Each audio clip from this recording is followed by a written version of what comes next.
Kisah Si Pitung menggambarkan sosok pendekar yang menghadapi ketidakadilan penguasa Hindia Belanda di penghujung abad ke-19. Cerita Si Pitung diyakini sebagai kisah nyata oleh para tokoh masyarakat Betawi. Apakah sepak terjang Si Pitung yang sakti mandraguna ini benar-benar peristiwa nyata, bukan sekedar cerita rakyat belaka? Pemirsa, dikisahkan di kawasan Kebun Jeruk Jakarta Barat ini, jagoan Betawi Si Pitung menghabiskan masa kecil hingga remajanya.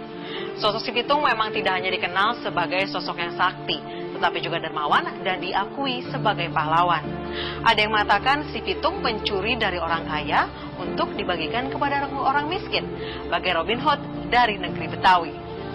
Kisah Si Pitung diceritakan dari generasi ke generasi lewat mulut ke mulut, dan layaknya sebuah legenda, berbagai versi pun berkembang mengenai sosok Si Pitung. Pro kontra mengenai sosok yang satu ini menjadi polemik.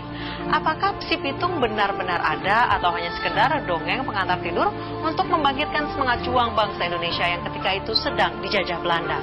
Pemirsa, inilah Risalah Siang, Si Pitung nyata atau legenda?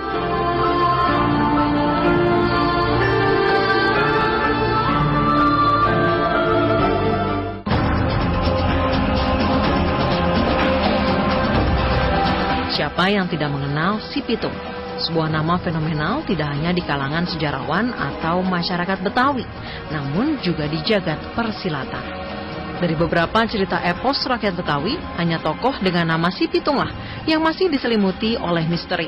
Baik riwayat asal-usul dan keluarga, motivasi perlawanannya terhadap tuan tanah dan kompeni Belanda, sampai satu hal yang paling diperguncingkan di kalangan persilatan, yaitu aliran silat Betawi macam apa yang dimiliki Si Pitung. Beberapa penulisan telah dilakukan baik dalam negeri maupun dari negeri Belanda. Tercatat data-data yang ada mengenai hal ini belum begitu bisa menjawab kemisteriusan legenda Si Pitung. Bahan disertasi dan catatan ringkas buku cerita rakyat umumnya mengutarakan tentang sepak terjang Pitung sebagai pahlawan bagi rakyat jelata. Tidak ada satupun dokumentasi yang menyatakan tentang pribadinya secara konkret, asal-muasal ataupun kepiawaiannya dalam bermain ilmu silat. Kisah Si Pitung terbukti bukanlah isapan jempol belaka. Penulis Belanda Hans Schulte Nordholt dan Margaret van Til pernah menulis, sebagai kepala geng, Si Pitung merampok rumah-rumah tuan tanah yang kaya. Dia terkenal karena keberaniannya yang diyakini memiliki senjata-senjata magis dan kekuatan-kekuatan magis. Ini tertulis dalam Colonial Criminal in Java, dalam buku Figures of Criminality in Indonesia, Philippines and Colonial Vietnam, karya Vincente L. Rafael.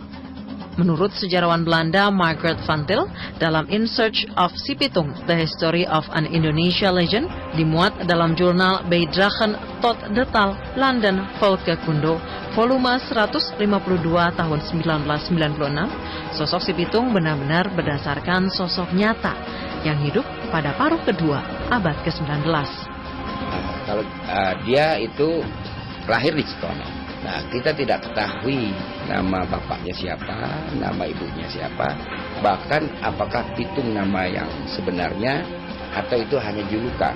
Sekitar dia berusia 16, itu dia mulai dipercaya untuk menjual kambing. Itu di pasar Palmerah. Disitulah dia mengalami hal yang traumatik. Tetapi dia masih berjumpa dengan sepupunya Ji atas pengaruh Ji yang lebih senior dari dia merampok di Bandengan. Nama Pitung sebenarnya bukanlah nama asli. Margaret van Til mengungkap nama asli Pitung yaitu Salihun dalam dokumen pemeriksaan Pitung ketika tertangkap polisi. Si Pitung melakukan perampokan pada tahun 1886 hingga 1894. Aksi-aksinya terekam dalam surat kabar Hindia Olanda. Pitung disebut-sebut sebagai salah satu buronan kelas kakap polisi kolonial. Pada dasarnya ada 3 versi yang tersebar di masyarakat mengenai Si Pitung, yaitu versi Indonesia, Belanda, dan China. Masing-masing penutur versi cerita tersebut memiliki versi yang berbeda-beda. Dia sekali merampok. Nah, yang menggemparkan jagat Betawi itu bagaimana caranya dia meloloskan dari penjara. Dia dari penjara itu dia mendengar bahwa sepupunya Ji itu dibunuh oleh mandor Kebayoran. Dia menghilang. Itu tidak ada orang Sirnaraga. Orang nggak bisa keluar dari ruang semesta. Yang ada dia memadamkan penglihatan orang. Jadi memang dia selama 8 tahun dari 1886 sampai 1894 kajak gempar negeri Betawi oleh Pitung. Jadi Scout Heine jelas berusaha keras. Nah itu waktu Scout Heine memang berkonsultasi dengan dukun. Dia hanya bisa ditewaskan oleh peluru emas. Dia ditembak 4 peluru, 1 emas, 3 biasa. Dia tidak tewas langsung. Lalu dibawa dengan ambulan menuju hospital militer, yaitu di RSPAD sekarang. Di pertengah jalan, Pitung itu menurut Margret van Til, dia bernyanyi, dung indung si Pitung mau boboknya lagi dalam ayunan. Ketika El Maut menjelang menjemput, yang terbayang padanya adalah ibunya yang 8 tahun dia tidak bertemu. Tidak yang lain. Apa kue punya mau, kata Scout Heine. Saya minta tuak. Air nira, bukannya tuak yang memabukkan. Air nira itu, saya minta tuak pakai es. Belum habis segelas, Pitung melempar gelas itu. La ilaha illallah. Dia mati. Adatnya, ya kan, jenazah seperti ini ya dimakam di hospital. Bahwa dia dipotong itu udah adat Belanda. Menurut saya, dia ada somewhere di bekas hospital militer. Jadi bisa jadi makamnya di sekitar RSPAD ya? Right.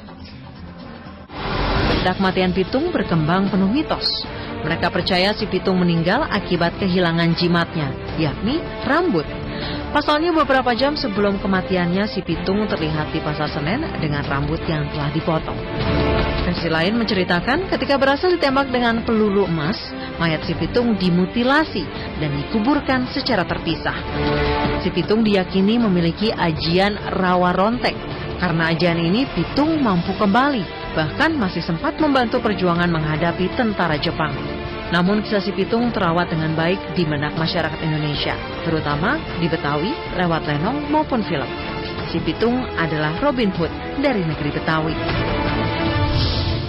Sosok si Pitung dianggap sebagai simbol pemberontakan masyarakat terhadap kesewenang-wenangan penjajah Belanda. Kisah si Pitung terbukti dapat memacu semangat juang bangsa Indonesia untuk melawan penjajah. Kisah si Pitung tertanam abadi di benak masyarakat Betawi sebagai kisah kepahlawanan. Pemirsa, demikian Risalah Siang. Sampai jumpa di Risalah episode berikutnya. Semoga bermanfaat.